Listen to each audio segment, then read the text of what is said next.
لارجێکم بینەرانی گەلی کوردستان سڵامەتان لەبێ خۆشحاڵم ئەم ئێوارەیە گەرما و گەرمتان پێشکەش دەکەم. هێرشی گروپە چەکدارەکان بۆ سەر باڵۆزخانەی ئەمریکا لە بەغداد بابەتی گەرمی ڕۆژە. ئەمریکا چۆن دەڕوانێتە توانای هێزە ئەمنیەکانی عێراق بۆ لە ناوبردنی گروپە چەکداریەکان، هەروەها پەیوەندیەکانی ئەمریکا و عێراق لە دوای ئەم ڕووداوە بەکوێ دەگات؟ ئەمە پرسیاری سەرەکیە. ئەمریکا و عێراق کە بەنیازبوون ڕێکەوتنێکی نوێی سەرتاسەری لە نێوانیاندا ئیمزا بکرێت، ئایا ئەم ڕووداوانە کاریگەری لەسەر دروست دەکات بۆ کۆتایی پێهێنان یاخودنا؟ چاوەڕوان دەکرات حکوومەتەکەی مستەفا کازمی کۆتایی بە گروپە چەکدارەکان بێنێ، بەڵام وەک دەبینین لە ئێستادا جیاواز لە جاران و بەهێزتر لە جاران دەرکەوتونەتەوە و تەنانەت نەک مەترسیان لەسەر باڵۆزخانەی ئەمریکا پێدەچێت لە داهاتوودا مەترسیشان لەسەر حکوومەتی عێراق هەبێت. لە گەرماوگەرمی میوارەدا گفتوگۆ لەسەر لێکەوتەکانی ڕووداوەکانی بەغدا دەکەین. دکتۆر چیا زەنگەنە وەکو ڕایۆشکاری یاسایی لە ئەستۆدیۆ لەگەڵمدایە، هەروەها بەڕێز عوسمان باشقاڵی وەکو ڕۆژنامەنووس لە ئەستۆدیۆکانی هەولێر لەگەڵمدایە. بەخێر بێن بۆ بەرنامەی گەرماوگەرم. دکتۆر چیا، یەکەم جارە لە عێراق بۆ جۆرە هێرش دەکرێتە سەر باڵۆزخانەی ئەمریکا، بەتایبەت لە دوای بڕیاری دەرکردنی هێزەکانی ئەمریکا لە عێراق لە سەرەتای ئەم ساڵدا. ئەمە دووەم حاڵەتی لەم جۆرەیە. چۆن خوێندنەوەی بۆ دەکرێت؟ یاخود بابەتەکە لەمەی کە ئێستا هەیە فراوانترە و پەیوەندی بە شەڕی بە وەکالەتەوە هەیە لە عێراقدا؟ بڵێ، سپاس بۆ جەنابتان، سپاس بۆ بینەرانی گەلی کوردستان. بەگەڕانەوە بۆ یاسای ڕزگارکردنی عێراق لەلایەن کۆنگرێسی ئەمریکیەوە دەرچوو لە ساڵی 1970 و لە 9 چواری 2023ەوە خرایە کارەوە و هێزەکانی ئەمریکا و هاوپەیمانان توانیان کە کۆتایی بە حکمی 30 ساڵەی ڕژێمێکی دیکتاتۆری لە عێراقا بێنن بۆ دروستکردنی عێراقێکی ئازاد، عێراقێکی دیموکراتی، عێراقێک بۆ هەموو عێراقیەکان، عێراقێک بۆ هەموو تایەفە و نەتەوە و مەسەبە و ئاین و ڕەنگە جیاوازەکان. ئەمریکا وەکو ڕزگارکەرێک هاتە ناو خاکی عێراقەوە لەگەڵ هێزەکانی ترا و پاشان چووە بەپێی یاسای نێودەوڵەتی بوو بە هێزێکی داگیرکرد و پاشان دوای مفاوەزاتێکی زۆر لە نێوان حکوومەتی عێراقی نوێیەکەی دوای سەدام و ئیدارەی واشنگتۆن توانرا عێراق لە ژێربەندی حەوت بێتە دەرەوە و ئیستیقلال و سیادەی خۆی وەرگێ، بەڵام لە ڕووی واقعیەوە ئیستیقلال و سیادەیە کە عێراقی بوو ئیستیقلالێکی ناقص بوو، واتە کەم و کورتی تیا بوو لەبەرەوەی هێزێکی سەربازی زۆر لە وڵاتە بیانیەکان لە ژێر دروشمی جیاواز، لە ژێر ناونیشانی جیاواز، لە پێناو مەشق پێکردن و لە پێناو پاراستنی بەرژەوەندەکانی وڵاتانی ویلایەتە یەکگرتووەکانی ئەمریکا لە عێراقا مانەوە کە ئەمەش جارێکی تر بەریەککەوتنێکی ئیقلیمی دروست کرد لە نێوان وڵاتێکی زەلهێزی وەکو ئەمریکا و چەند وڵاتێکی دەوروبەری عێراق و تایبەتی کۆماری ئیسلامی ئێران کە دەویست لە ڕێگای عێراقەوە هەژمۆنی شیعی بەرەو سووریا و لوبنان و وڵاتانی دەوروبەر بەرێ. لە سەردەمی دیموکراتەکانە طبعاً ململانەی سیاسی و دیبلۆماسیەتی ئەمریکی لە نێوان جمهورەکان و دیموکراتەکان ئایا بڕیاری ڕزگارکردنی عێراق بڕیارێکی ڕاست بوو یا دروست بوو یان دروست نەبوو یان تەوقیتی لە ناوبردنی سەدام چی خزمەتێکی بە ئەمنی قەومی ئەمریکی گەیانووە. بە تا ئێستا لە نێوان ئەمریکیەکان و دیموکراتەکان ئەمە بابەتی گەرمە و بۆتە بابەتێکی انتخابی کە چەند هەفتەیەکی داهاتوو دیسان ئەچینەوە و ململانێ ئایا ئەمریکا سیناریۆکەی ڤێتنام و سیناریۆی شەڕی کەندا و دووبارە بۆتەوە لە عێراقی بە لەسەر سینیەکی زێڕین پێشکەش بە چەند وڵاتێکی ئیقلیمی کردووە، چی وەڵامی شەقامی ئەمریکی باتەوە پاش 7,000 کوشتاری سەربازی ئەمریکی لە عێراقا، چەند سەد تریلیۆنە دۆلاری سەرف کردووە، چی بەدەستێناوە؟ ئایا توانیوەتی بەرژەوەنەکانی ئەمریکا لە عێراق بپارێزێ؟ ئایا توانیوەتی هەژمۆنی ئێران لە عێراق و لە ناوچەکەیە کەم کاتەوە؟ بێگومان پرسیارەکە ئەوە بوو کە لە ساڵی 2014 کە لە کاتی لە سەردەمی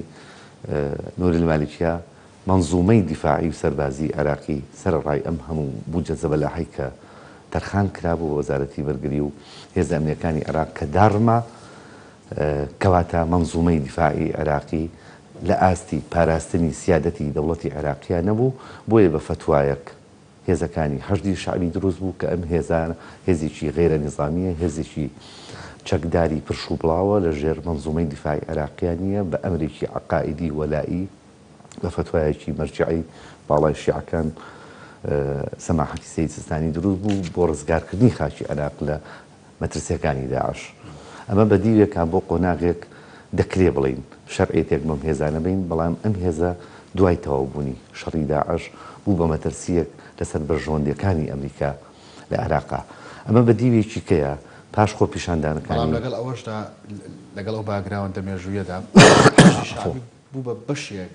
لە سیستمی بەرگری لە عراقیشدا بە پێی یاسا پاشان لە پەرلەمانی عێراقی لەبەرەوەی هێزە شیعەکان کوت لە شیعەکان فراکسیۆنە شیعەکان زۆرینن نزیکی لە سا شەستی پانتایی سیاسی هێزی تەشریعی عێراقین توانیان بە قانونێک بیکەن بە بەشێک لە مەنزومەی دیفاعی عێراقی کە ئەوەش جارێکی تر محلی جدال و محلی ململانیە بوو ئایا ئەم هێزانە سەر بە فەرماندەی هێزە چەکدارەکان بن کە سەرۆک وەزیرانە یاخود فەرماندەیەکی تایبەتی هەبێ بەدەر لەوەی کە دەبینرێ ئەم هێزانە بوون بە مەترسیەک لەسەر بەرژەوەندەکانی ئەمریکا و بەهۆی ئەو خۆ پیشاندانانی کە لە 25 تشرینەوە کە کۆتایی بە حکمی یاخود کابینەکەی عادل عەبدولمەهدی هێنا و فشار و شەقامی کۆمەڵانی شەقامی عێراقی لە پێناو خزمەتگوزاری و پاشان ئەو فشارە سیاسیانە و پاشان لە دەستدانی کوشتنی چەند سەد کەسێک و بریناربوونی چەند هەزار کەسێک لە عێراقا کە ئەمە چانسێکی بۆ هێزە عێراقیەکان هێنایە ئاراوە کە بە تەسویەکی سیاسی بتوانن کابینەکەی کازمی دروست بکەن وەکو فریاد ڕزێک بۆ دوو ئامانجی یەکەم دادگاییکردنی ئەو کەسانە بوو کە خوێنیان لە کوشتنی خۆپیشاندەرەکان بوو و پاشان تێپەڕاندنی یاسایەکی پێشوەخت بۆ هەڵبژاردنێکی نەزیهی عادلانە بە پێوەرە دیموکراسی و نێودەوڵەتەکان بۆ هەڵبژاردنێکی دیموکراسی لە عێراقا کە حکوومەتێک کابینەیەک بێنێتە ئاراوە لە ئاستی کۆمەڵانی خەڵکی عێراقا بێ بە هەموو ڕنگ و دەنگ و جیاوازەکانیانەوە و بتوانێت ئەو مافە دەستوریانەی کە کۆمەڵانی خەڵکی عێراق لە چەپ و بۆ ڕاست لە ڕاستەوە بۆ چەپ بە شیعە و سوننە و عەرەب و کورد و هەموو نەتەوەکانی تر و ئاین و ئاینزاکان کە لە عێراقا هەن بتوانن مافە دەستوریەکانیان بەدەست بێنن دکتۆر ئەگەر بینەوە سەر بابەت ڕووداوەکانی ئێستای بەغدایانی دەکرێت بڵێن هەموو گروپەکانی حەشدی شعبی بەشەکل لەم پرۆسەی کە لە بەغدا ڕوودەدا ئەمەی کە ئەمەوێ باسی بکەم ئەم گروپ یعنی مانەوەی ئەم گروپە چەکدارانە ئەم گروپە چەکداران چەند ئیمپراتۆریەتێکی اقتصادی و چەند ئیمپراتۆریەتێکی عسکەری و چەند ئیمپراتۆریەتێکی حیزبی و سیاسیان لەناو بەغدایە دروست کردو ئێستا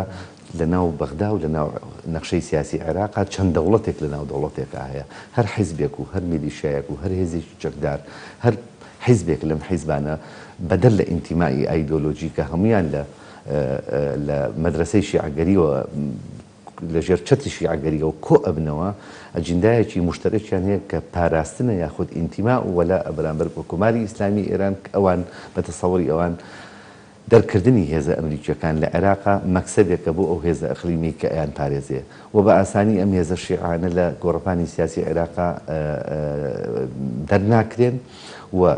دەرکردنی هێزە بیانیەکان یاخود هێزەکانی ویلایەتە یەکگرتووەکانی ئەمریکا لە عێراقا شکستێکی گەورەیە بۆ دیبلۆماسیەتی خارجی ئەمریکی و چێتە ئەجندای بەرژەوەندی وڵاتە نێارەکانی دژ بە ویلایەتە یەکگرتووەکانی ئەمریکا کە ئەوانیش دەیانوێت هەژمونێکی گەوریان لە ناوچەکەیە هەبێ وەکو رووسیا وەکو چین وەکو ئەو وڵاتانی کە دەیانەوێت جێپەیەک لە نێوان ئەم نەخشە سیاسی و ئابووری کە لە ناوچەکەیە ئەگوزارێت. زۆر باشە. بەڕێز عوسمان باشقاڵی ڕۆژنامەنووس کە لە هەولێرەوە لەگەڵماندای چاوەڕوان دەکرا حکوومەتەکەی کازمی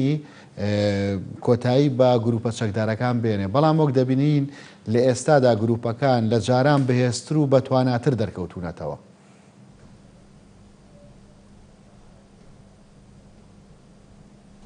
بەڵێ سەرەتا سڵاو لە ئێوە و لە میوانە بەڕێزەکەت و لە بینەران لە هەر شوێنێک بن. خۆی ئەمە زیاتر پێم دەگەڕێتەوە بۆ ئەو ململانەی نێوان ئەمریکا و ئێران بتایبەت لە ماوەی کۆتاییدا ئەمریکەکان فشارێکی زۆر تۆند لەسەر ئیران دەکەن بۆی ئیرانی پاڵکێش بکەن بۆم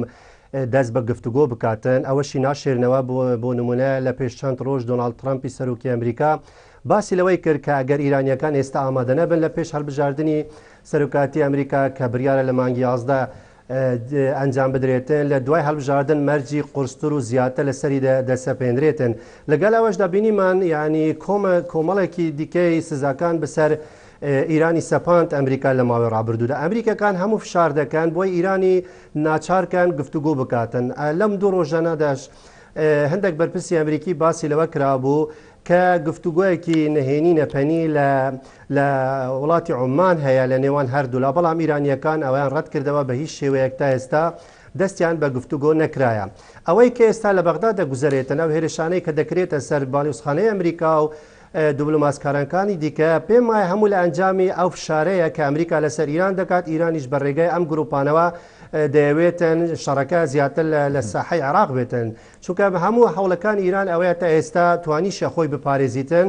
هەموو شەڕەنیخێک هەموو ململانەیەک لە دەرەوەی سنووری خۆی بە لە جیهانی عەرەبیدا بووە تا ئێستاش سەرکەوتوو بووە. ئەمریکەکانیش ئەوەی باش دەزانن بەڵام پێم وایە ئەمریکەکان ئێستا لە دوای کە دەستنیشانکردنی بەڕێز کازمی وەکو سەرۆک وەزیرانی و حکوومەتە کاتیە دانەوێتن هەڵەی ڕابردوو دروست بکەنەوە. پێم وایە هەڵاش هەندێک زەحمەت ئەمریکەکان لە سەرەتای ڕوخاندنی ڕژێمی سەدام حوسێن وەکو دکتۆر چیامەژە پێیدا ئەمریکەکان دەبووە حسابە بکەن کە ئەگەر هات و عێراقێکی بۆ نمونە لەسەر ئەساسێکی دابەشکراوی سیستەمی فدرالی دروست نەکرێتن هەمیشە پارووەکی زۆر ئاسانە بۆ ئێران بەڵام ئەمریکەکان ئەویان نەکرد سەرڕای ئەوەی سەرکرداتی سیاسی کورد زۆر هەوڵیدا بەڵام بەداخەوە ئەمریکەکان ئەویان نەکرد و ئەوە تاڕادەیەکی تا ئێستا ئەو قوربانی لێ دەکەوێتەوە. خاڵی تریش ئەوە بوو کە بۆ نمونە لە هەڵبژاردننی وابزانم 2009 باکە هەڵانەبم علاوی یەکەم دەنگینە بەلیستەکەیەوە بەڵام دیسان ئەمریکەکان بۆ بەرژەوەندی خۆیان لەگەل ئیران هەندێک مماتەڵیان کرد و دیسان ڕێیان لە علاوی گرت ئەگەر هینگینێ بۆ نمونە علاوی بتانی باوەکو سەرۆکی ڕەوتێکی ئەلمانی دەسەڵات لە عێراق وەربگرێتن پێم ئەو هەژمونە ئاین پەرستە تایفەگەریەی لە ئێستا لە عێراق زۆر زاڵ بووە کە لە دەستی ئیرانە وەکو دۆمیاک تعاملی پێدەکاتن ئەو هەندە زاڵ نەدەبوو. خاڵێکی دیکەش هەیە دەمێت ئاماژە پێ بدەم ئەوەش هەڵایەکی دیکەتر بوو ئەمریکا بەڕای من کردی مەسەلەی ڕێدان بە داعش. ئەمریکەکان دەیانزانی ئەگەر هات و داعش هێرش بکاتن هەر کاتێ نێزیک بۆ لە سنووری شیعەکان ئیران ڕێی نادەتن. بەڵام نازانم ئەمریکەکان بۆ ئەو هەڵەیان کرد و ڕێیان بە داعشدا ئەوەی کە قوربانیدا تەنها زیاتر کورد و سوننە بوو شیعەکان ڕاستە قوربانیاندا بەڵام شیعەکان ئێستا بوو نمونە وەکو حەشدێکیان دروست کرد ئەو حەشدە ئێستا گەورەترین کێشەیە هەم بۆ ئەمریکا هەم بۆ عێراق کە ناتوانن چ چارەسەرێکی بۆ ببینەوە. ڕاستە یاسایەک لە پەرلەمان دەرچووە و بەشەکە لە منزومەی دیفاع عێراقی بەڵام هەر حزبێکی زیاتر ئەوانەیە کە کاریگەرن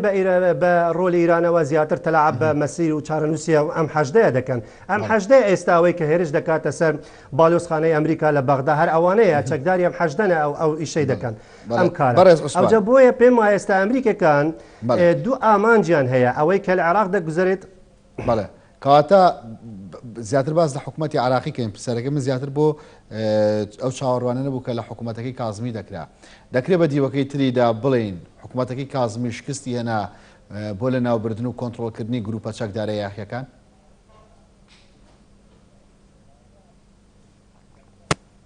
تا ئێستا ناتوانین ئەم بریارە ینی یەکلایی بکەینەوە پێم وایە چونکە تا ئێستا حکوومەتی کازمی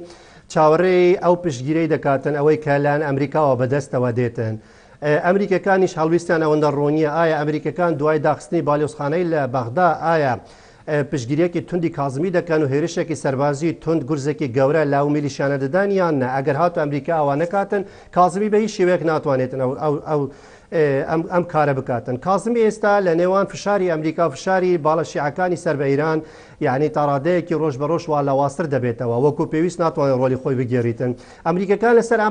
ئەمری الواقع هێتا ئێستا شتێکیوان پێشکەش بە کازمی نەکردووە. ڕۆژانە وا دەبینین هێرشەکان زیاد دەبن بەڵام لە بەرامبەردا ئەمریکەکان تەنها هەڕەشە دەکەنیان بۆ نمونە باس لەوە دەکەن باڵیۆزخانەی دادەخاتن. داخستنی باڵیۆزخانە ئایا لە دوای داخستنی ئەمریکەکان بەرنامەیان چ دەبێتن؟ چۆلکردنی بەغدا ئایا نابێتە هۆی ئەوەی کە زیاتر ئەم باڵانە بەسەر حکوومەتی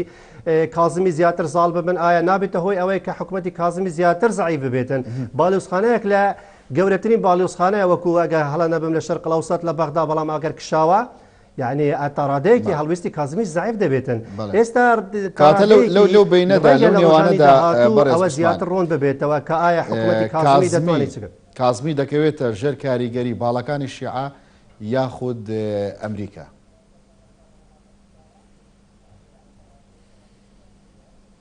خۆی تاڕادەیەکی ئەگەر ئەمریکەکان بە شێوەیەکی زۆر باش و مکۆن پشتگیری کازمی نەکەن لەو مەسەلەیە کازمی لە ئاخری ناچار دەبێتن دەبێت بە جێرایلی ئەوانە بێتن چونکە ئەمریکەکان تا ئێستا ڕاستە وەکو پشتگیری و سەردانی واشنگتنی کردو ئەو شتانە بەڵام ئەوەشمان لەبیر نەچیتن ئەمریکەکان ئێستا زیاتر مەشغولی هەڵبژاردننی سەرۆکاتی ئەمریکان ئیرانیش مڕانە لەسەر ئەوە دەکاتن کە ترامپ لەوانەیە لەو هەڵبژاردنە سەرکەوتو نەبێتن دیموکراتەکان جۆ بایدن سەرۆکاتی ئەمریکا وەربگرێتن ئەکیید ئەگەر بایدن بێتن ڕەنگە تەڕادەیەکی ئەم کێشەی نێوان هەردوو لە تۆزێک بەدواب بخرێتن لەگەل ئەوەشدا کێشەی عراقیش پێم وایە هەتا هەڵبژاردننی سەرۆکاتی ئەمریکا ڕەنگە هەر بەو شێوەیە ڕاستە مەد و جەزری دەبێت لەولا بەڵام پێم وایە هیچ چارەسەرێکی وا نابێتن ئەوجە بۆیە ئەوە دەمێنتەوە پێم وایە لەسەر هەڵویستی ئەمریکا ئایا ئەمریکا دۆناڵد ترامپ تا چەند جددیە لەو مەسەلەیە ئەگەر فعلەن جددیە و دەیەوێتن کازمی بەسەر بخیت بەسەر ئەو باڵانە و ئەمنیەت بۆ بەغدا بتایبەت بۆ شاری بەغدا بگێرتەوە دەستی ئەم میلیشانە ببرێتن دەبێ هەڵویستێکی تونت هەبێت دەبێ یارمەتیەکی باش بە کازمی بدات ئەگەر کازمینە ناتوانێتن کۆنتترۆلی ئەوانە بکات زۆر باشە دکتۆر چییە؟ ئەمە دووەم حاڵەتە لە سەرەتای ئەم ساڵۆکە لە بەرامبەر ئەمریکەکان دەکرێت یەکە بڕیاری دەرکردنی هێزەکانی ئەمریکا دووەم هێرشکردنە سەر باڵێۆزخانەکە چاوەڕوانی سێەم بکەین ڕوو بدات یاخود چاوەڕوانی کاردانەوەی ئەمریکەکان بکەین سێم ئەگەر ڕوو بدات ئەو ئاستە مەترسیدارەی کە با بڵین قرایی بۆ کرێ خوێندنەوەی بۆ کرێ بەریەکەوتنیەکی ناڕاستەوخۆی لە نێوان ئەمریکیەکان و هێزە چەکدارەکان چونکە ناڕاستەخۆی ڕاستەخۆ ناڕاستەخۆ لەگەڵ ڕاستەخۆ لەگەڵ هێزە چەکدارەکان ناڕاستەخۆ لەگەڵ هەژمونی ئێران لە عێراقا کازمی عەسای موسای پێنیە بتوانێت بینە عەشیەتی وەزوحاها هەم دۆخە ڕاست کاتەوە کازمی تەنها بە تەسویەیەکی سیاسی بە دەنگدانێکی هێزە شیعەکان تەوافقێکی لەسەر کراوە بۆ ئەم قۆناغە ئینتیقالیە کەواتە کازمی فریاتڕەسی هەموو گرێ کوێرەکانی عێراق نابێ وەک گرێ کوێرەکانی عێراق ئەمریکا ئێران ئەمریکا بە کازمی حەل نابێ بەڵام دەکرێت ئەم کاراکتەرە ئەگەر بێت و مبارەکەیەک و تەسکیەک و پشتیوانیەکی ماڵی سونی ماڵی خەلیج کەنداو وڵاتانی عەرەبی ڕەحمی وڵاتانی عەرەبی بە مبارەکەیەکی ئەمریکی و ئەوروپی دەعم بکرێ ئەتوانێت درێژە پێدەری ئامانجەکانی ئەمریکا بێ لە عێراقا ئەوەی دەبینرێ ئێستا لە ساحەکەیە زۆر مەترسیدارە نییە ئەو هەموو مبارەکە و پشتیوانی من لەو باوەڕێیان بەڵێ زۆر قورسە لەبەرەوەی ئێستا کازمی لە بەردەم وەرچەرخانێکایە یا پاداشکردنی ئەو جیهەتە سیاسی حیزبیە شیعیانە ئەو کوتلە و فراکسیۆنانەی کە کردیان بە سەرۆکی وەزیرانی عێراق یاخود هەڵگەڕانەوە لە ڕەحمی سیاسی شیعی لە ماڵی شیعی کەویش کارێکی ئاستەمە لەبەرەوەی ڕێک ڕوبەڕووی کۆماری ئیسلامی ئێران و هەژمونی ئێرانی لە ناوچەکەی بێتەوە ئێرانێک کە لە کابڵەوە تاوەکو تەرابلس قیادی جەنگێ کرد بە سەرۆکایەتی قاسم سولەیمانی و ئێستا هەژمونێکی تەواویدا ناوچەکەیە هەیە و توانی فشار بخاتە سەر ئەمریکیەکان کە بۆی دەرگای گفتوگۆ بکەنەوە و مفاوەزاتی 5+1 بە بەردەوامی ئەوێ فشار بخاتە سەر ئەوروپیەکان زمانێکی نەرمتریان هەیە لەگەڵ تارانە ئەمریکیەکان لە دوای هاتنە سەر حکمی دۆناڵد ترامپ بۆ واشنگتن و کۆشکی سپی زمانێکی زبرتریان هەبوو کۆتایی بە 5+1 ئێران و تورکیا و چەند وڵاتێکی ئیقلیمی کە ئێستا لە قەیرانێکی ئابووری سیاسی جیۆسیاسی عەسکەری ناوخۆیان ئەگەر بێت و بەردەوام لەم فشارە سیاسی و جیۆسیاسیانە بەردەوام نەبن لە ناوچەکەیان ناتوان هیچ بەدەست بێنن لە ئامانجە استراتیجیەکانی خۆیان لەگەڵ وڵاتە زلهێزەکانی دنیاە خوێندنەوە بۆ عیلاقاتی پەیوەندیەکانی ئێران ئەمریکا لە 79 کە دابەشرا بوو کە بە شەیتان الئەکبەر و بە عەدو الئەکبەر و بە بەڵەشت لە قەڵەمەدرا گۆڕدرا لە نۆی چواری 2003 عێراق لە 79 پشتیوانی سیستمی سەدام حوسێن بوو دژ بە ئێرانیەکان لە نۆی چوارەوە یعنی واتە 7 ساڵە 8 ساڵە پەیوەندیەکان ئێستا پەیوەندیەکی ڕاستەوخۆ لە نێوان ئەمریکیەکان و ئێرانیەکان لە عێراقا هەیە من چەندین جار لەم کەناڵە و چەندین کەناڵی وتومە نەخشەی سیاسی عێراق حکوومەتی عێراقی لێرە لە بەغدا دوو سەفارە بەڕێوەوە سەفارەتی ئەمریکی و سەفارەتی ئێرانی ئەمڕۆ خۆی لە خۆیان کۆبوونەوەی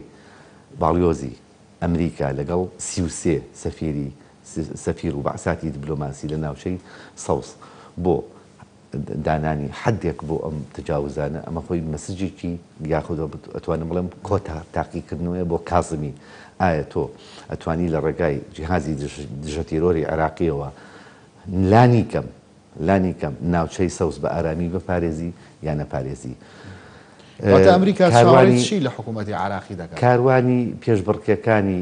هەڵبژاردنەکان لە ئەمریکا بەرەو گەرمتر ڕوا لە نێوان ترامپ و لە نێوان جۆ بایدنە وەکو میوانی بەڕێزیش ئاماژەی پێکرد و ئەمەش جارێکی تر بابەتی گفتوگوی نێوان ئێرانەکان و ئەمریکیەکانە. ئەمریکیەکان توانیان لە ڕێگای گفتوگۆکانیانەوە لەم چەند هەفتەی ڕابردووە دەستکەوتێکی گەورە بەدەستبێنن بۆ دیبلۆماسیەتی ئەمریکی لە 47 و 48 تاوەکو ئێستا کە توانیان تەطبیقی علاقاتی نێوان ئیسرائیل و با بڵێن ئیمارات و بەحرین و چەند وڵاتێکی تریش ئێستا سەریان گرتووە بە دواوە بۆی تەطبیق علاقات بکەن کە ئەمە گەورەترین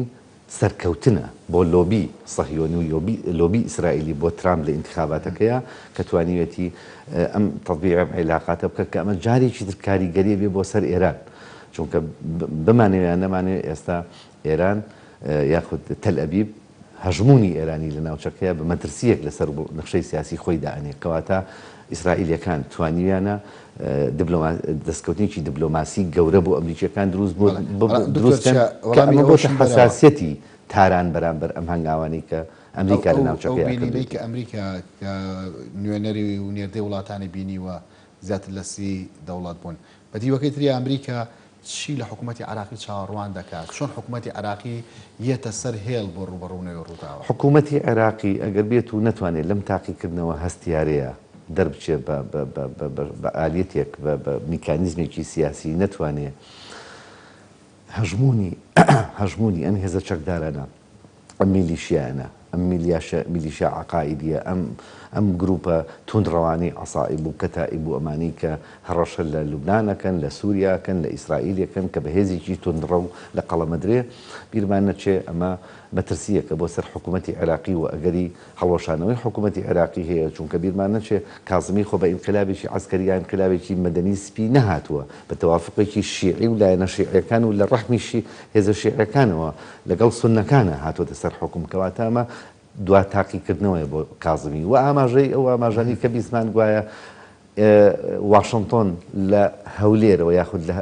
لە هەرێمی کورسانەوە ئیدارەی سیاسەتەکانی خۆی لە عێراقا ئەمە جارێکی تر دوو خوێندنەوەی هەیە کەواتە ئەمریکا بە هیچ شێوەیەک چ لە بەغدا بێت چ لە هەرێمی کورسان بێ دەستبەرداری عێراق نابێ بۆ تاران ئەمە خوێندنەوەی یەکەمیان. خوێندنەوەی دووەمیان کە ئەوەیە ئەگەر بێت و ئەم هەڵوێستانە بەردەوام بێ ئەگەری گورزێکی سەربازی هەیە و بۆ ئەوەی ئەم بارەزە بەلاحەی لەسەر منزومەی دیفاعی عێراقی هەیە و ئەم هێزە چەکدارانەی کە هەیە یا هەڵیان وەشێنەوە یا بکرێنە ئامانجێکی سەربازی بۆ هێزەکانی ئەمریکا و ساحەی عێراقی لە میلیشیا و لە هێزی چەکداری عەفەوی پاککەنەوە بەنەوعێکی کە ئەمەی جێگەی ئاماژە پێکردنە لێرەیە. کازمی تا چ ڕادەیەک ئەتوانێت ئەم بەڵانسە ئەمریکی ئێرانیە بپارێزێ تا چ ڕادەیەک ئێرانەکان ئەتوانن مەرجی خۆیان بەسەر سیاسەتی ئەمریکا لە ناوچەکە و لە عێراقا بسەپێنن. دەرچوونی هەژمونی ئێران لە عێراقا شکستێکە بۆ سیاسەتی خارجی ئێرانی لە بەغدایە و زەعیفکردنی ئامانجەکانی تریە لە سووریا و لە لوبنان و لە یەمن و لە وڵاتانی کە دەوێت بە هەر شێوەیەک لە ڕێگای با بڵین تەزدیرکردنی ئەو عقیدەی کە خۆی خۆ دکتۆر چیە تا چەند کازمی دەتوانێت باڵانسەکە بپارێزە لە نێوان ئەمریکا. من لەو باوەڕێم زۆر ئاستەمە کاستمی بتوانێت ئەگەر بێت و وەکو میوانی بەڕێزیش ئاماژەی پێکرد تا ئێستا هیچ هەنگاوێکی پراکتیکی لەسەر ئەرزی واقع نەمان بینیوە کە ئەمریکیەکان بەرامبەر بە کازمی بکەن و بتوانن لەسەر ئەرزی واقع دامێکی لۆجستی و مادی معنەوی بکەن چونکە کازمی ئێستا جگە لە قەیرانی ئیقلیمی جگە لە قەیرانی سیاسی لە بەردەم قەیرانێکی ئابووری و قەیرانێکی تەندروستی شایە لە عێراقا. زۆر باشە. بەڕێز عوسمان دوو جار دکتۆر چیا بابەتی ئەوەی بەکارهێنا یاخۆ دەستەواژەی بەکارهێنا کە ئەمریکا گورزی سەربازی بوەشێنێت لە ئەو گروپانە. پرسیارەکە ئەوەیە بابەتێکی ئاسانە کە ئەمریکا بە شێوەیەکی مەیدانی لە ناو عێراقدا بەبێ پشتیوانی نێودەوڵەتی گورزی سەربازی لەو گروپانە بوەشێنێت؟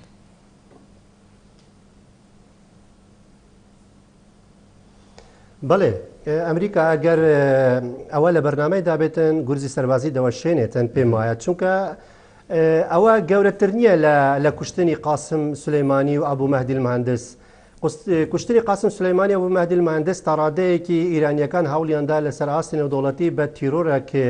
ناو ببن و قەنەعەت بە کۆمەڵگەی نێودەوڵەتی بکەن کە ئەمە تیرۆرێک بوو، بەڵام سەرکەوتوو نەبوون لەوە. ئەمە پێم وایە ئەمە ئاسانترە تا ڕادەیەکی، بەڵام ئێستاش خاڵێکی دیکە هەیە تا ڕادەیەکی من پێم وایە ئەمریکەکان چاودێری توانەکانی کازمی و هێز ئەمنیەکانی دەکەن. ئایا کازمی تا چڕادا تا چ ئاستم ئەو توانایی هەیە، ئەو توانە سەربازیی هەیە کەوەکو دکتۆرچی ئاماژە پێدا دەتوانێتن چ بکاتن تا ڕادەیەکی ئەمنیەتی بەغدا دەتوانێتن بپارێزێتیان نە. ئەگەر نە لە دوای پێم وایە هەندێک کارتی دیش هەیە، ڕەنگە وەکو دەڵێن بە عەرەبی خەلف الکەوالیسیش هەندێک کەناڵی دیتریش هەیە لە نێوان ئەمریکا و ئیراندا کە هەوڵ دەدرێت هەمیشە تەوافق لەسەر هەندێک کێشە هەبێت و لە جار بەجار گەرم دەبێت دوای وا دەبینن لەسەر ئاستێکی ڕاوستا. ئەمەش تا ڕادەیەکی هێشتا ئەوەش ڕوون و ئاشکرانیە ئایا ئەمە چ دەرئەنجامی دەبێتن. بەڵام یان ئەگەر هاتو ئەمریکا ئەو بریارەیدا و بازوخانەی خۆی چۆڵکرد پێم وایە 100% ئەمریکا خۆی ئامادە دەکاتن بۆ لێدانی گورزی سەربازی، چونکە چۆڵکردنی باڵوسخانە تا ڕادەیەکی دەبێتە زیاتر هاندانی ئەو هێزانەکە زیاتر زاڵ بن، نەک تەنها بەسەر بۆ نمونە بەسەر حکوومەتی کازمی بەسەر بەعساتی دیکەی دیبلۆماسی کێشەی زیاتر بۆ حکوومەتی کازمی بکەن. پێمە ئیرانیەکانیش تا ڕادەیەکی لەگەل ئەوانە کە حکوومەت ڕاستە لەسەر ئەوەش موافق بوون کە کازمی سەرۆک وەزیران وەربگریت بام قۆناغا، بەڵام پێم وایە ئیرانیەکان لەگەل ئەوانینە کە کازمی بتوانێتن وەکو کەسێکی بتوانێت کۆنتترۆلی عێراق لە ڕووی ئەمنیەوە و بەرژەوەندەکانیوان بێختەمە ترسی و ئەو گروپانەی کە سەر بە ئیرانن سنووردار بکاتن. ئەمە زۆر زەحمەتە، بەڵام ئەوەی کە پێم وایە ئومێد بەخشە بۆ کازمی لەم کاتوسەتەدا هەڵویستی مەرجعی باڵای شیعە لە عێراق سیستانی. لە ماوەی ڕابردوو بینیمان لە میدیا ئیرانی هەندێک تاڕادەیەک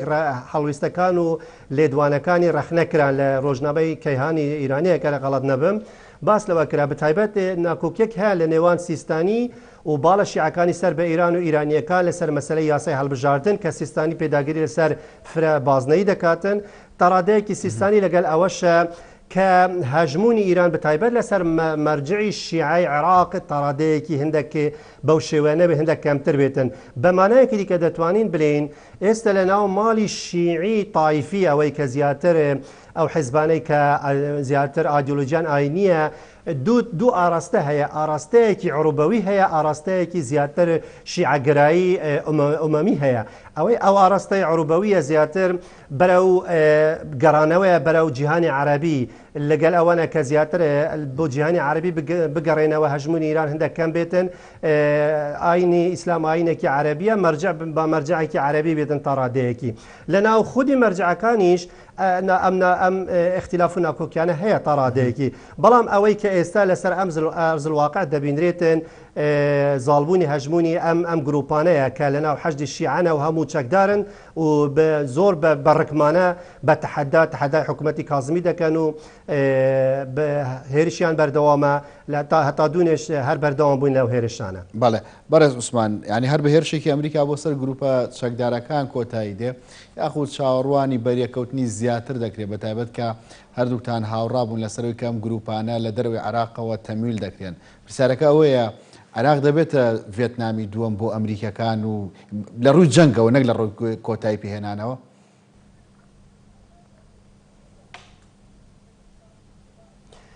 پێم وایە عێراق بە دوور دەبینم ئەمە ڕوو بداتن. ڕەنگە چەند هێرشێکی ئەمریکەکان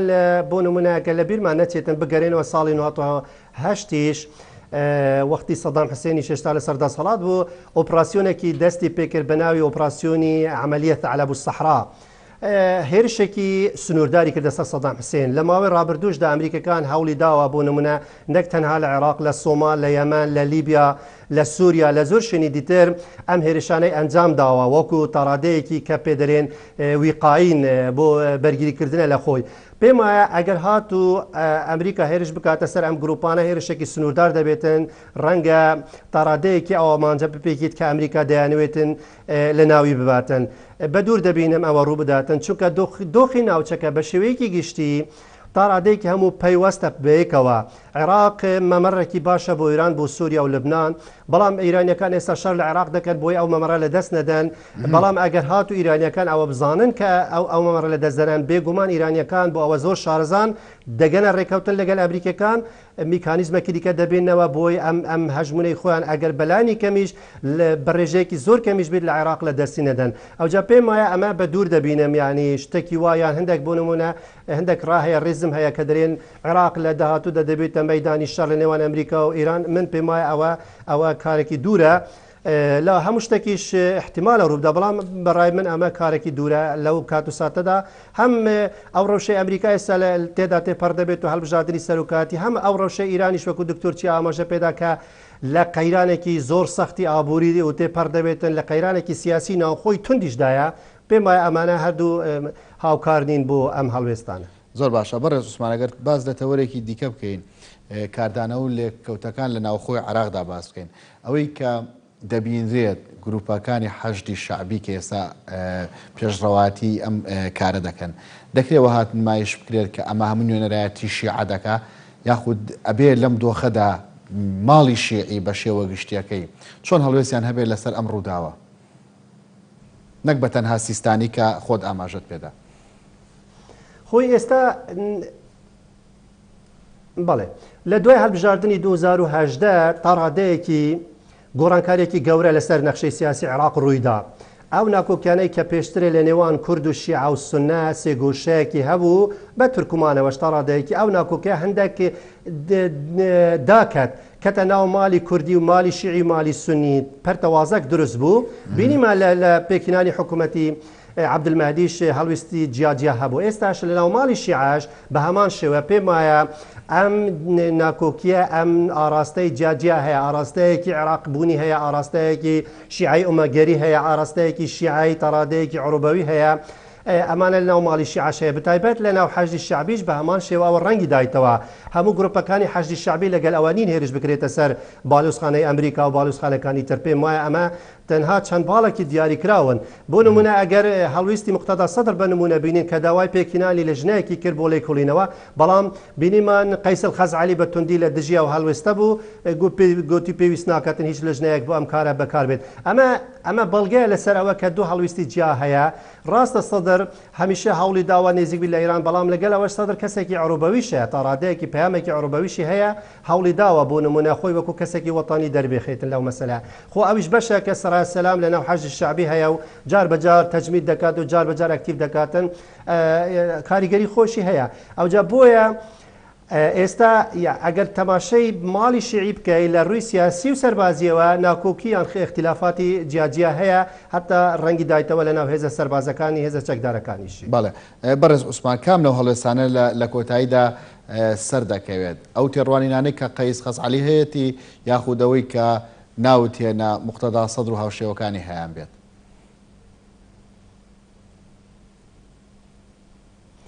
خۆی پێم وایە ئەمە دەگەڕێتەوە بۆ هەڵویستی بۆ نمونە سەرۆک وەزیران کاظمی ئەگەر کاظمی توانی ئەو قەنعەتە بە ئەمریکەکان بێنێت و بە وڵاتانی هاوپەیمان بێنێتن بتوانێتن هەنگاوی جدی و زەربەك لەو گروپانە بدات تا ڕادەیەکی دەتوانێت سنوودار بکات بەڵام بە مەرجێک ئەگەر ئەمریکەکان پشتگیری بکەن ئەگەر ئەمریکەکان پشتگیری نەکەن کاظمی ناتوانێت ئەوە بکاتن پێم وایە وەکو مقتەدا سەدر و وەکو ئەو باڵانەی کە عروبەوین و زیاتر نێزیکن لەگەل پرۆژەی وەتانی عێراقی نیشتیمانی عێراقی چاوەڕوان لە کاظمی دەکەن کە ئایا کاظمی دەتوانێت چ بکاتن ئەگەر هات و کاظمی بتوانێتن وەکو تاڕادەیەکی لە جیاتیوان بەرامبەر ئەم نفوزە ئیران و ئەمڕۆ لە ئیران ڕابوەستێتن هاوسەنگێکی دروست بکاتن پێم وایە ئەوانە زوو دێنە بەرەی کاظمی دێنە زیاتر دێنە نێزیک دەبنەوە لە ڕەوتی کاظمی حکوومەتەکەی بەڵام ئێستا ئەوان ناتوانن ئەو بریارە بدەن پێم وایە ئەوان چاوەڕێ ئەوە دەکەن ئایا کە هەڵویستی ئەمریکا چ دەبێتن ئیرانیەکان چ دەکەن دەرئەنجامی کڕۆکی ئەم شەڕەنیخەی کە ئێستا هەیە لەسەر ئاستی سیاسی و ئاستی ئەمنیش تا ڕادەیەکی دەرئەنجامی چ دەبێتن کاظمیش مەرهونە بە هەڵویستی ئەمریکا ئەگەر هەڵویستی ئەمریکا باش بوو بەهێز بوو پشگیرێکی توندی کرد ڕەنگە کاظمی بتوانێتن هەندێک هەنگاوی باش و جدی بنێتن زۆر باشە دکتۆر چییە هەر لە ناوخۆی عێراقدا کورد و سونە تا ئێستا بێدەنگن ئەم بێدەنگیە دروستە؟ سنة طبعا غيابێکی هەبوو لە ساحەی سیاسی عێراقیە لە 2003 تا 2005 پاشان هەر بۆ تاریخیش باسی ئەەکەین سەرکردایەتی سیاسی کورد تایبەتی فەخامەتی جەنابی مام جەلال زۆر هەوڵێکیە کە سونەکان بێنێتەوە بۆ گۆڕەپانی سیاسی عێراقی و ئەو تەسەوڕی جاران کە لە ماوەی 8 ساڵە حکمیان کردووە لە عێراقی 1920ەوە تا 2003 کە ئەو قۆناغا تێپەڕی و ئێستا قۆناغێکی نوێیە قۆناغێکی سیاسی نێودەوڵەتیە هێزە ئەقلیمی و کاراکتەرە ئەقلیمیەکان کاریگەریان هەیە لەسەر شکل و شەیپ و سایز و فۆرم و ستایلی حکمی عێراق و دەبێ بێنەوە بەشدار بن دوای قەتیعەیەک بۆ چەند ساڵێک سونەکان هاتنەوە گۆڕەپانی سیاسی عێراقی بەڵام وەختێ هاتنەوە کە هەژمونی ئێرانی تەواو کۆنتترۆلی نەخشەی سیاسی عێراقی کردبوو کە ئێستاش چەندین جار دوای ئەوەی کە پۆستی سەرۆکایەتی پەرلەمانیان هێنا لە سەردەمی پێش جبووری مەحموود مەشەدانی و سەلیم جبووری و پاشان حەلبوسی و ئەمانە نەیانتوانیوە بە شێوەیەکی ڕاستەقینە تەمسیلی ئامانجی نیشتیمانی عەرەبی یاخود نیشتیمانی سونەکانیان بەرژەوەندی وڵاتانی کەندا و لە عێراقا پارێزن هەرچەنە بە دیوێک لە دیوەکان جارجار دەیانەویست بێنەوە باوەشی ئەم نیشتیمانە عەرەبیە بەڵام جارێککە ئەخزانەوە نێو باوەشی مەذهبی شیعی و معسکەری شیعەگەرایی کە لە 1970 ئێران مەبدەئی ویلایەت الفەقیهی هێناوەتە دنیا و لە ڕێگای تەصدیرکردن و هەناردەکردنی شۆڕشەکەی کە باوەڕی بە هیچ نەخشەیەکی سیاسی نییە لە جیهانە لەبەرەوەی فەقیهی ئەم فەلسەفە سیاسیە شیعەگەریە بریکاری خوایە و بە ناوی خواوە پێنجەک لە هەموو شوێن کەوتوانی ئەم هینەوە دەگرێ ئەم مەذهبەوە دەگرێ لە ناو عێراقا شیعەکەی ئەو شیعە عروبیانی یاخود ئەو شیعانی کە بڕوا و باوەڕیان بە نیشتیمانی عەرەبی هەبوو بیرمان نەچێت لە دوای بەهاری عەرەبی و نیشتیمانی عەرەبیش تووشی شکستێکی گەورە بوو لە سەر ئەرزی واقع لە نەخشەی سیاسی عەرەبیە کە ئەمەش جارێکی تر بوو بە شکستێک بۆ ئەو شیعانی کە بڕوایان بە نیشتیمانی عەرەبی هەبوو و سونەکان و تا ئێستا نەیانتوانیوە دەرباز بن لەژێر هەژمونی ئێرانیەوە سەر ڕای ئەوەی کە بەڵام باخسە لەسەر بێدەنگەکانیاکەن ینی بێدەنگی کورد و سونە بابەتێکی ئاساییە بێدەنگی کورد قەزیەکەی جیاوازترە لەگەڵ ئەوانە بەڵام کەشتەکەی عێراق تەنها ئەو گروپە چەکدارانەی تیانی هەر شیعیتیان نەخێر شیعەگەر بێ بەسەر کورد و سونە شەمولانە بەڵام بیرمان نەچێ ئێمە قەتیعەیەکمان لەگەڵ نەخشەی سیاسی عێراقیەوە هەبوو لە 1990 تاوەکو 2003 کەواتە ئێمە ڕاهاتووین لەگەڵ ئەو دابڕانی کە لەگەڵ نەخشەی سیاسی و جیۆسیاسی عێراقیە هەمان بوو بەڵام بێدەنگی ئێمە لە ئاستی چییە ئێمە کورد و قەزیە سەیرێکی نەبێ سەرکردایەتی سیاسی کورد مافەکانی ئێمە لە چوارچێوەی دەستوری هەڵبژێرایی ساڵی 2005 گفتوگۆی سیاسیمان ئامانجەکانمان بۆ بەدەستهێنانی ئەو ئستحقاقە دارایی و اقتصادی و سیاسی و نیشتیمانیانە بێت کە لە دەستورە هەمانە بەڵام هەڵوێستمان هەبێت بۆ یەک ڕێزی خاچی عێراق کە بە پێی دەستور ئەویش جارێکی تر ئەرکی مەهامی سەر و کۆمارە و لە نێو پێکاتە سیاسەکانە لە لای کووردە کە ئەویش ناو کوردی شایەتی تەمسیلێکا کەواتە ئێمە ئەبێ بەشێبین بۆ ئەم قۆناغی کە هەیە و نازانین قۆناغی ئایندە و هاوکێشەی سیاسی ئایندە چییە بۆ ئەم قۆناغا بێ بەشێبین لە یەکڕێزی خاچی عێراق بەشێبین لە یەک پارچەی خارچی عێراق بەشێبین لە تەبایی لە نێوان شیعەکان و سونەکانە نەک بۆ بەهێزکردنی هەژمونی بەغدا و دەوڵەتی فیدراڵ و بۆ چاوساردنەوەی دانیشتوانی کورد لە هەرێمی کوردستانە بەڵکو بۆ پاراستنی دەستکەوتە مێژوویەکان کە لە توانیوانە لە دەستوری عێراقا جێبەجێ بکەین بەڵام ئەم بێدەنگی شیعەکان و سەرکردایەتی سیاسی کورد جارێکی تر سلاح زوو حەدەینە ڕەنگە بە باشە بشکێتەوە و ڕەنگە بە خراپەش بشکێتەوە گەربێت و هەژمونی ئێران و چەند وڵاتێکی قلیمی لە عێراقا بەهێزتر بێت زۆر باشە بەڕێز عوسمانەمە دوای سەرنجی بەرنامەکە لای جەنابەت بێت ئەمریکا و عێراق بەنیاز بوون کە ڕێکەوتنێکی نوێی سەرتاسەری تەنها لە بواری ئەمنی نەبێ بەڵکو لە تەواوی سێکتەرە ئابووری و سەرمایەگوزاری و گەشتیارەکانیشدا بێ ئیمزا بکەن ئەم بەریەکەوتنە یاخود ئەم هێرشانەی کە دەکرێتە سەر باڵۆستخانەکەیان لە بەغدا کاریگەری لەسەر پەیوەندیەکانی ئەمریکا و عێراق لە ڕۆگشتەکە دروست دەکا و بە تایبەتی ژەو ڕێکەوتنە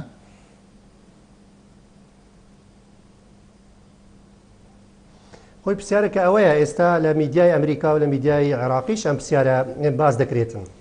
ئاراستە دەکرێتن بەڵام پێم وایە تا ئێستا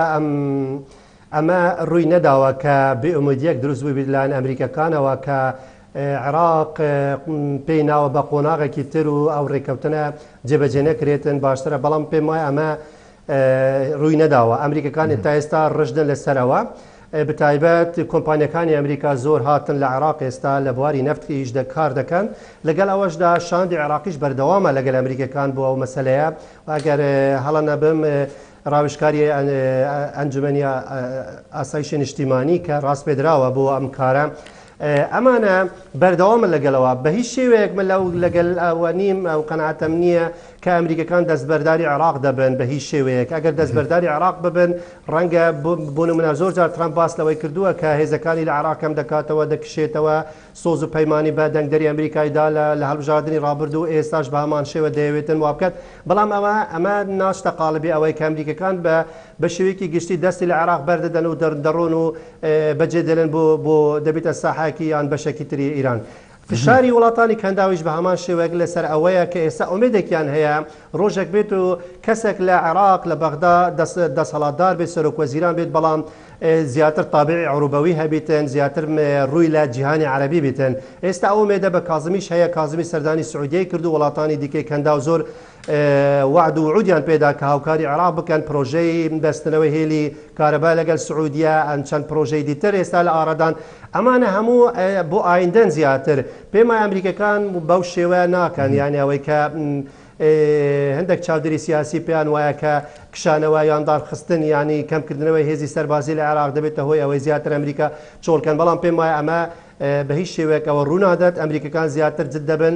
وەکو لە سەرەتاوە ئاماژەکەم پێدا هەموو ئامانجی ترامپ ئەوەیە ئیرانیەکان ڕابکێشتە سەر مێزی دانوستاندن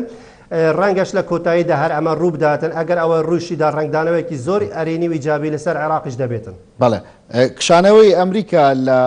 ڕۆژاوای کوردستان بە دیاریکراوی بڵێن لە سووریا هاوشێوە نابێت کە لە عێراقیش بکشێتەوە بەڕێز عوسمان.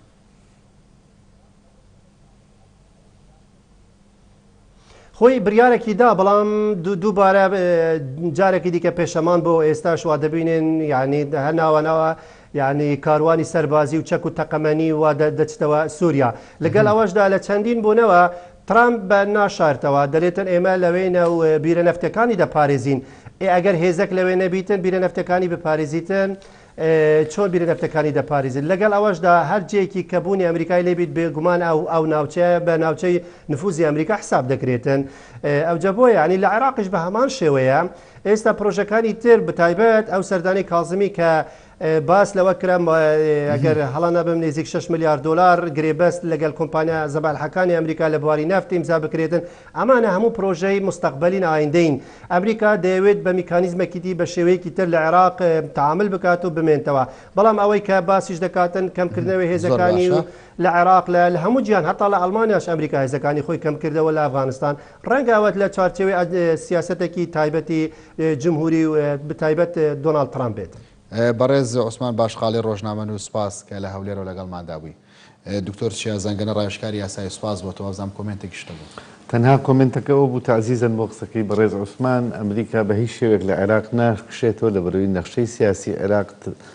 نادرێ بە جەمسەرێکی تر کە ململانەیەکی سەخت لە نێوان چینیەکان و ئەمریکەکان هەیە بۆ هەژمونی چینی و هەژمونی ئەمریکی لە عێراقا بیرمانە چێ ڕێگای ئاوریشمی چینی و ڕێگای ئاوریشمی ئێرانی و نزیک بوونەوەی چینیەکان لە ئێرانەکان و ڕووسەکان لە ئێرانەکان و چەند بنکەیەکی سەربازی و مەشقتێکردن لە ئێرانە کە مەش بۆتە حەفیزەی ئەمریکەکان جارێکی تروە مەسلەی دروستکردنی با بڵێ مینایی خۆرزوبێر و کوێیت و ڕێگای گاز کە لە کوێیتەوە بەرەو عێراق و بۆ یافاچێکە مەش بەژۆندیکی گشتی وڵایەتە گرتوەکانی ئەمریکیە تەنها کۆمنتە بوو کە ویستم بۆ شینەران و بۆ جەنابتان زۆر سپاس. ئێوەش خواتان لەگەڵ.